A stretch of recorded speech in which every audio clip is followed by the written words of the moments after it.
ऋतु आई थी, जिस शरद ऋतु में मार्गशीर्ष मास में, मार्गशीर्ष का अर्थ समझते हैं, अगहन का महीना, गोपियों ने व्रत किया था। किस लिए? श्री कृष्ण को पति रूप में प्राप्त करने के लिए कात्यायनी देवी का व्रत और पूजन किया। लेकिन जब स्नान करने के लिए जाती थी तो एक गलती कर बैठती थी। और यहां पर भी आप लोग भी गंगा जी में उतरते हैं तो कुछ लोग गड़बड़ कर रहे हैं। गंगा जी में निर्वस्त्र होकर स्नान नहीं करना चाहिए किसी को भी, चाहे बालक हो चाहे बूढ़ा हो। मर्यादा सबके लिए समान है।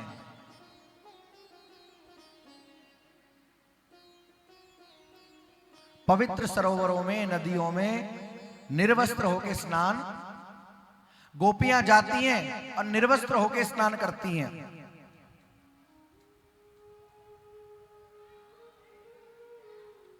पहली भूल तो ये करती हैं, ध्यान से सुनना। गोपियों की पहली भूल क्या है?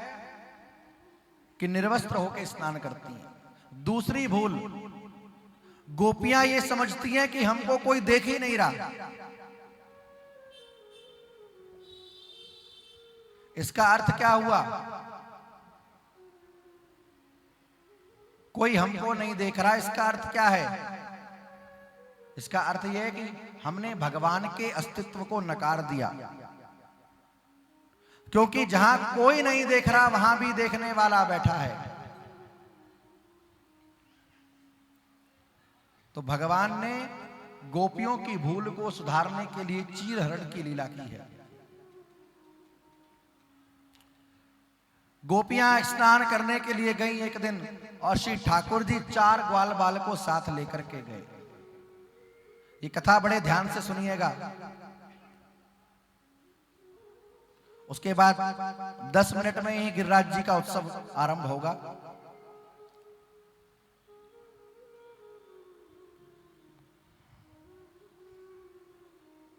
सुखदेव भगवान कहते हैं कि गोपियां स्नान करने के लिए जल में उतरी, ये सोच करके कि हमें कोई नहीं देख रहा, अकेली हैं। पर भगवान पहुंच गए 4 ग्वाल बाल को साथ लेकर के, और भगवान ने उन गोपियों के वस्त्र उठा करके पेड़ पर रख लिए, और ग्वाल बाल पेड़ के पीछे छिप गए। स्नान कर लिया जब गोपियों ने, तो देखा वस्त्र नहीं है। कहीं कोई बंदर तो नहीं ले गया, वानर तो नहीं ले गया।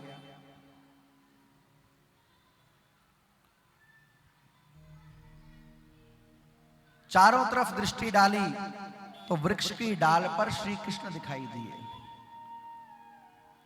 गोपियां बोली, कन्हैया ये अच्छी बात नहीं है, हमारे वस्त्र लौटा दो। कन्हैया बोले, आकर के ले जाओ। अरे कैसी बात करते हो, हम कैसे आए? भगवान ने कहा जैसे जल में गई थी वैसे आओ। अरे केशव, तब तो यहां कोई भी नहीं था। भगवान ने कहा कि यही तुम्हारी भूल है। तुमने समझ लिया कि यहां कोई नहीं था। ये भक्तों के लिए, वैष्णवों के लिए संकेत है, साधकों के लिए। कभी ये मत समझना कि यहां कोई नहीं है। बाहर आओ।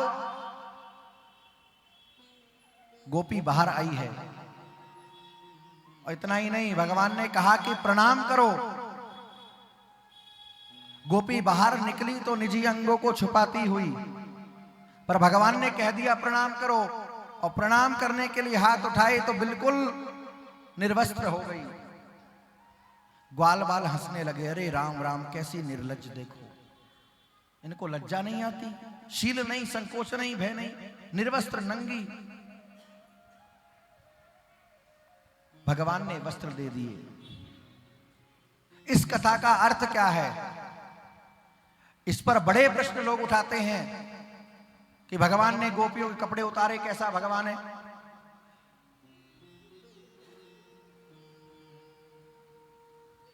देखो, मैंने कहा था कि हर कथा का अर्थ ऐसा ही नहीं है जैसा तुमने सुन लिया या जो तुमने अंदाजा लगा लिया।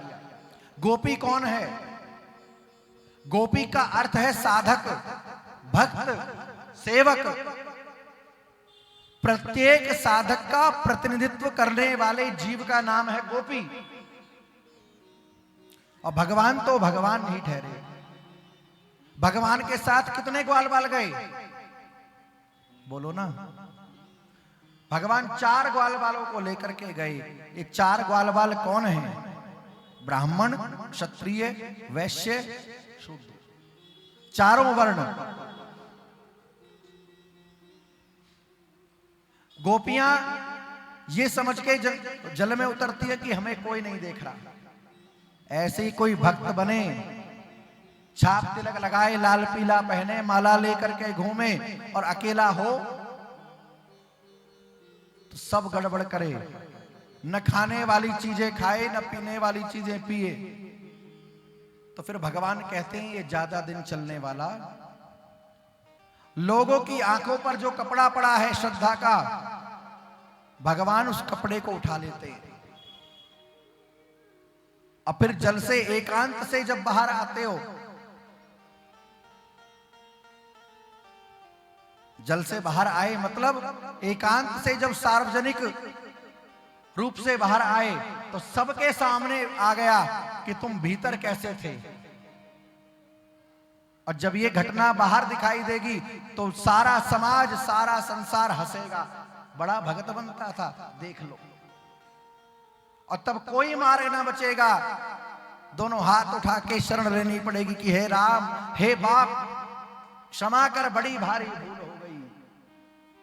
प्रायश्चित करना पड़ेगा और उस प्रायश्चित के परिणाम स्वरूप भगवान वस्त्र प्रदान करेंगे, मर्यादा का वस्त्र देंगे और तब कहीं जाकर के भगवत प्राप्ति होगी। भगवान से मिलने की जिसको चाह हो, जो भक्त हो, उसको डबल स्टैंडर्ड लाइफ नहीं जीनी चाहिए, दोहरा जीवन नहीं जीना चाहिए। एकांत में कुछ और बाहर कुछ, ये नहीं चलेगा।